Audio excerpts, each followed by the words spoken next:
Saber, entender, compreender, conhecer, descobrir, ouvir. Bandeirantes Acontece.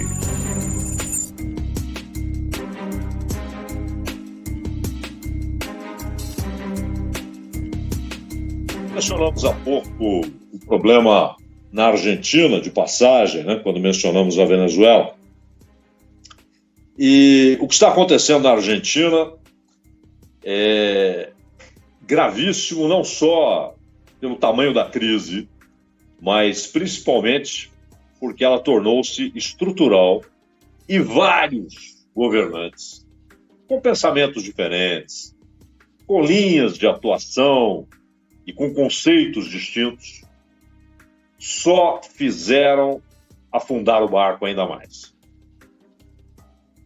Então, a Argentina teve, nos últimos 12 meses, ou considerando maio a maio, né, junho ainda não há o levantamento, maio de 21 a maio de 22, uma inflação oficial, porque esse é um problema, nos Estados Unidos tem isso, né? Inflação oficial e inflação real. Aqui tem isso, inflação oficial e inflação real.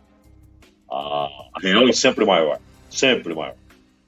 E na Argentina, a oficial foi, de maio de 21 a maio de 22, de 60,7%. Não é brincadeira. E mais do que isso, um fenômeno que é notório já há algumas décadas, o empobrecimento muito rápido dos argentinos. E o empobrecimento geral de um país que foi rico. Sim, rico. Claro que, naquele tempo, a realidade econômica mundial foi muito favorável à Argentina como exportadora de alimentos, o que ela ainda é.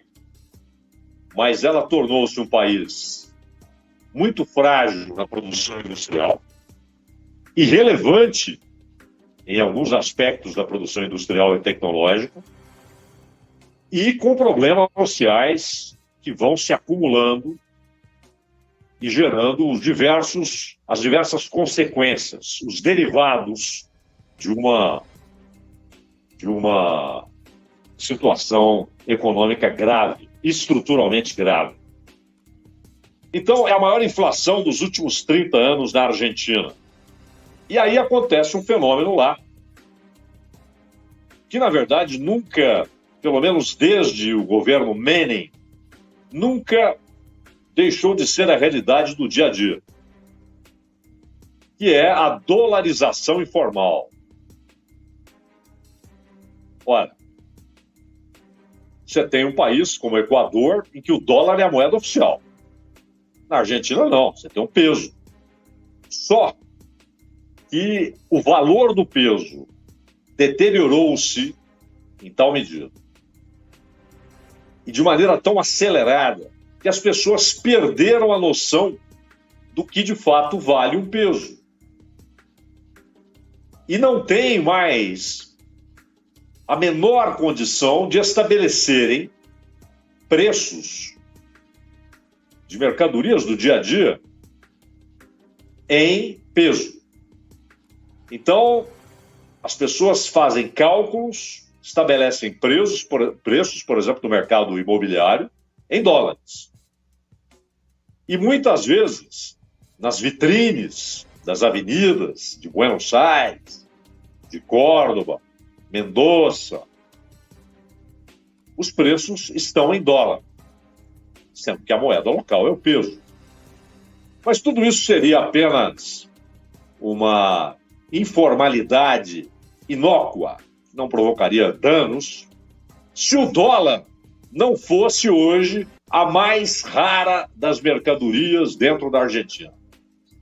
Não há dólar, a não ser, claro, para quem tem muito dinheiro, já tinha muito dinheiro, e para quem controla certos negócios. O dólar, aquele que é controlado pelo governo, que estabeleceu, inclusive, racionamento de dólar. E aí, racionamento leva a mercado paralelo.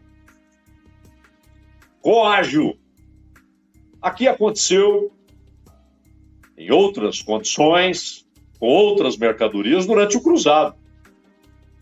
Estabeleceram preços, tetos, e as mercadorias foram desaparecendo, porém reapareciam, muitas delas, não todas, algumas realmente sumiram, mas outras reapareciam no mercado paralelo e com ágio, valendo mais. E isso está acontecendo com o dólar, porque o dinheiro, embora ele seja meio de troca, ele também é mercadoria, ele não é só meio de troca entre mercadorias. Ele também é mercadoria, ele entra no mercado e, portanto, torna-se mercadoria, sujeito, pois, à velha e inevitável lei da oferta e da procura. Como há muito mais procura do que oferta, e não é que a procura seja imensa, incontrolável, é porque a oferta é baixíssima. E é baixíssima porque a Argentina depende de produtos cujo valor caiu no mercado internacional, inclusive comida, e a Argentina perdeu credibilidade internacional, o que afasta tanto investidores quanto gente que vive de emprestar dinheiro. Investidores em atividade produtiva, sujeito que está lá, tem um capital, ou um fundo de investimento, que tem lá capital oriundo de fundos de pensão, etc. E aí há a decisão estratégica. Vamos montar uma fábrica na Argentina? Hoje, as pessoas nem consideram essa possibilidade. E as alternativas são muito mais atraentes. A Argentina passou a ser uma opção para pouquíssimos setores.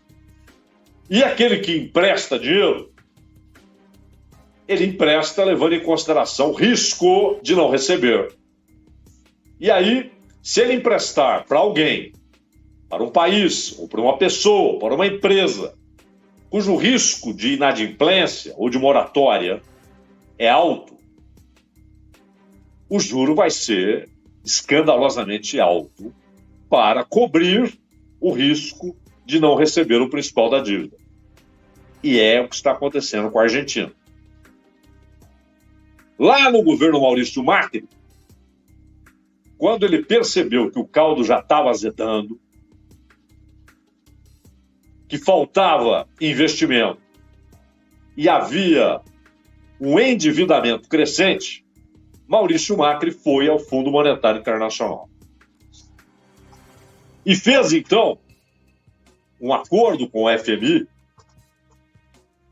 que é histórico, negativamente histórico, pelo valor, é muito dinheiro. 55 bilhões de dólares. Nunca a Argentina havia buscado tanto dinheiro de uma só vez. Ao longo do tempo, sim. De uma só vez, nunca.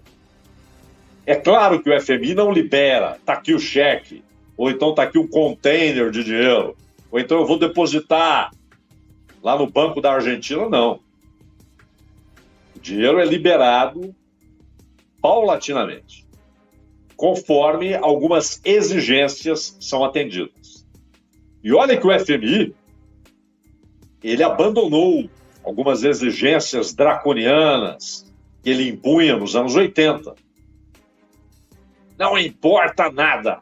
Vocês têm de cortar despesa, nada de investimento, nada de programa social.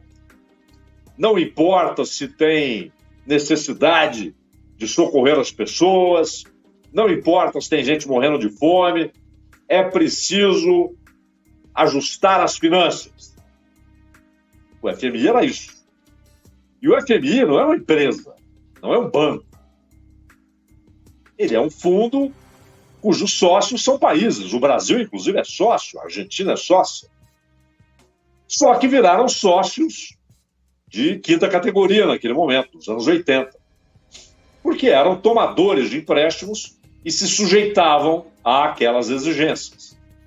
Eu me lembro, o Ronald deve ter visto isso também, obviamente a Ana Luísa Bessa não, Meus filhos não viram, meu neto não viu, mas eu vi, o Ronald deve ter visto também. Era comum você ver nos muros, fora FMI.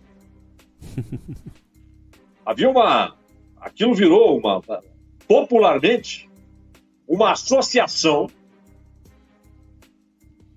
entre problemas sociais, falta de investimento, empobrecimento e as exigências do fundo.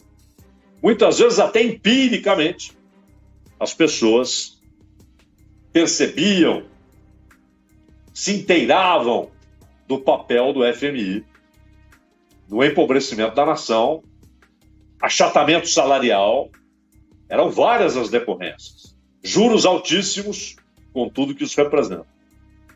Ora, hoje o FMI procura ser mais compreensivo. Ele até pede aos governos que não abandone políticas sociais. Ele pede aos governos que não abandonem programas assistenciais.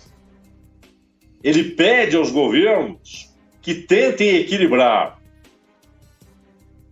a responsabilidade fiscal, o equilíbrio das contas, como dizem, com atribuições sociais desses governos. Só que o discurso mudou. A prática traz um problema. É uma equação difícil. Porque quanto mais pobre o país, e quanto maior for o contingente da população que perde renda, que é empurrado para a pobreza, que é empurrado para a miséria, maior torna-se a necessidade de o Estado socorrer. Isso não é... Tem gente que... tem nada a ver. Cada um que se vire, que haja um mérito. Calma lá. É o liberalismo de jardim de infância. Calma lá. Muitas vezes, a pobreza decorre exatamente das políticas adotadas ao longo do tempo, daquilo que foi o norte daquela sociedade em diversos aspectos, inclusive na educação, na valorização do trabalho, na compreensão de que sem trabalho não há produção de riqueza e, portanto, é preciso remunerar justamente, não é maravilhosamente, mas também não é parcamente, mas justamente quem trabalha para a produção de riquezas. Além de aspectos históricos acumulados no tempo. Por exemplo, a maneira como esses países reagiram ao fim da escravidão. Como reagiu o Brasil? Que caminho ele abriu para aqueles que estavam libertos, finalmente, daquele sistema canalha de produção, porque ao fim era isso, era uma relação de produção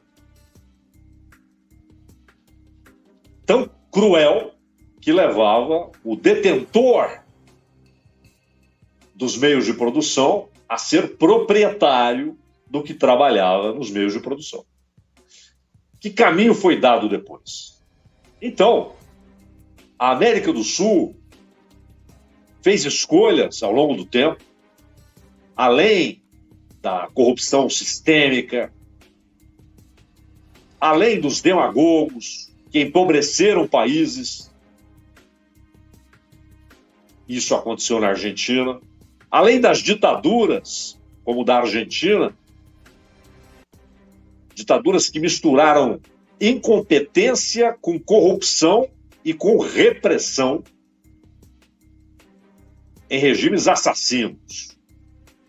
O governo da Argentina, em 7 anos, a ditadura argentina, e não foi uma única ditadura no século XX, mas a de 76 a 83 é emblemática pela sua crueldade, pelo derramamento de sangue, pela tortura sistematizada, pelo desaparecimento de pessoas.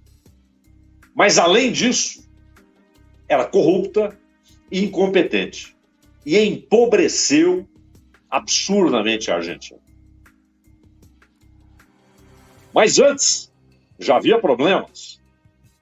Quando a Argentina nadava em dinheiro, porque vendia comida para o mundo que saía da guerra, de 2 guerras.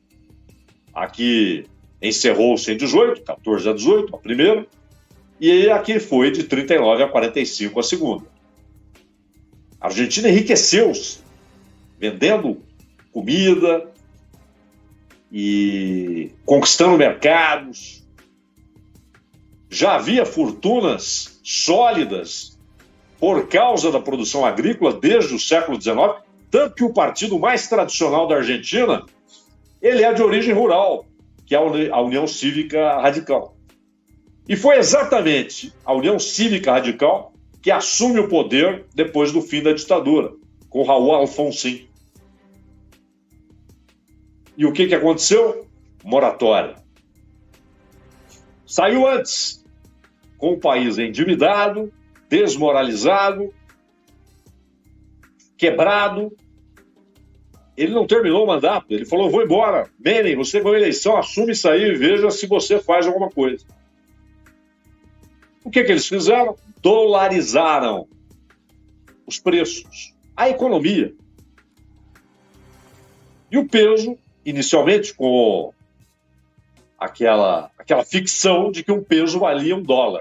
Uma ficção. Pura ficção. Imitamos aqui o real, que teve, assim como o plano do Domingos Carvalho, teve um impacto na inflação argentina, controlou-a por um tempo. Aqui também o real teve um impacto importantíssimo, porque estancou o caos que a hiperinflação provocava. E todos os planozinhos que foram concebidos deram em coisa nenhuma, deram em nada. Desde o cruzado 2, o arroz com feijão, o feijão com arroz, o plano Collor, irresponsável plano Collor. Mas no real, ele conseguiu deter a inflação. Isso foi muito importante, isso é inegável. Trouxe a possibilidade de que o país parasse um pouco, respirasse, estabelecesse alguns critérios na área cambial, na área monetária, ou seja, emissão de moeda, para que o Estado não seja uma fonte constante e permanente de inflação. Mas o que o real fez foi dolarizar os preços sem dizer isso.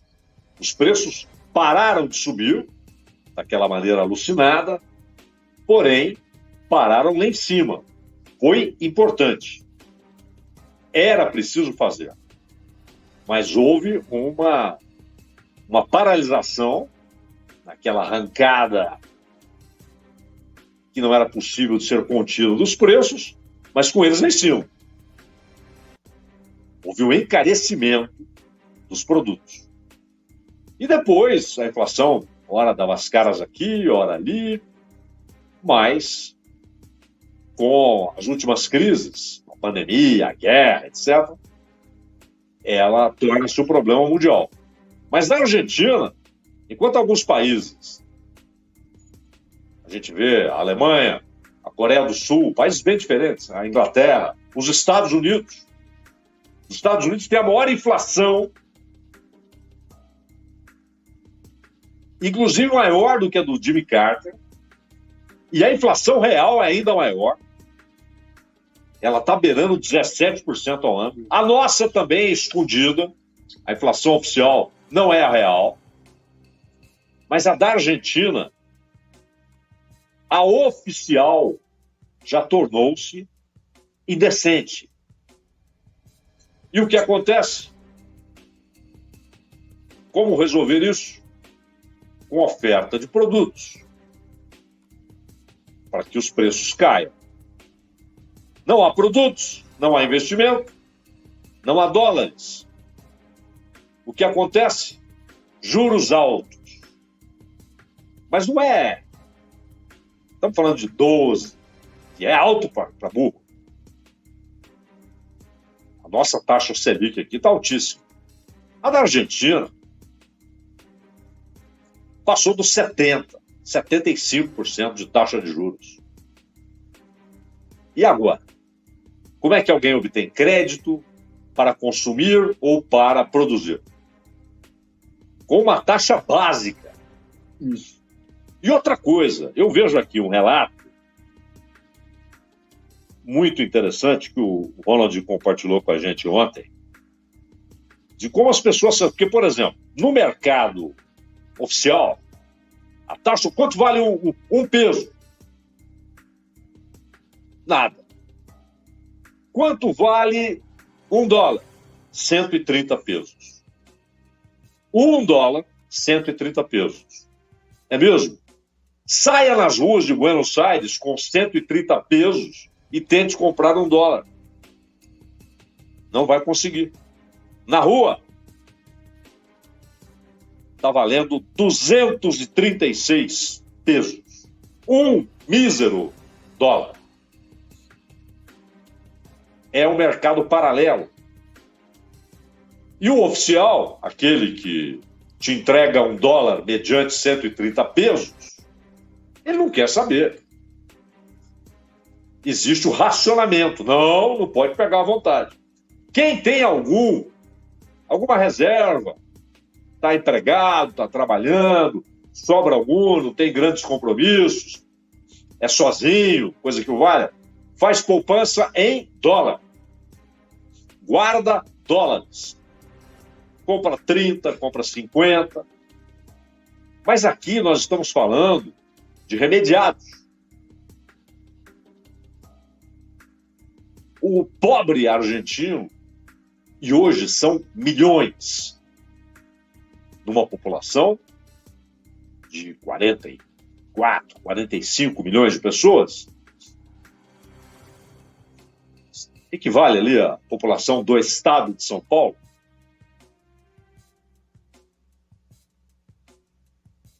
Os pobres na Argentina já estão na casa dos 2 dígitos de milhões. E era um país rico, que inclusive emulava, né, a cultura europeia, seja a francesa, dependendo da época, seja a inglesa. De certa forma, Buenos Aires era vista como uma espécie de capital europeia na América do Sul. O Montevidéu, o Uruguai, aliás, era chamado de Suíça sul-americana. Isso ficou no passado. E a Argentina tem uma capacidade econômica natural imensa, que foi destruída, ou pelo menos estancada, ou amarrada, levada para um cativeiro por governantes corruptos, incompetentes, fora aqueles que, além de corruptos e incompetentes, eram também assassinos, né? Como os ditadores do regime iniciado pelo Videla em 1976. Então não tem jeito. O que aconteceu na Argentina não será resolvido por uma política econômica, por um esperto que tem um plano econômico sensacional. Não é mais um problema de planos econômicos. É estrutural. E é muito grave, porque não é um país que permanece na miséria em que sempre esteve. É um país rico que desabou nessa mistura de incompetência, corrupção, além de períodos de populismo, como os erros cometidos por Perón com a Previdência, e, claro, períodos de tortura e morte. Isso arrebentou com a Argentina. É recuperável, porque é um país, repito, com uma riqueza natural, está dada, mas Isso vai demandar anos. Ronald. Este o Bandeirantes Acontece, o tema de abertura do Acontece já fica disponível para você como podcast. É o podcast Entendendo a Notícia. A gente já volta. Rede Bandeirantes de Rádio.